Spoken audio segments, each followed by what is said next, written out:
Родителите склонили да му дадат момата и станал годежът. От дума на дума разказал чубанинът, че е пестелив и грижовен. Но това ще покаже нататък, защото сега нищичко си нямал.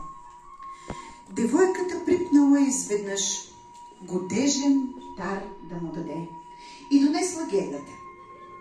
Съгледал момъкът в ръцете и своята шарена гега и радост го зашеметила. Той я грабнал от нея и изрекал: преди години мътното езеро ми погълна тази гега, а на този ден ми я връща в едно с моята невеста.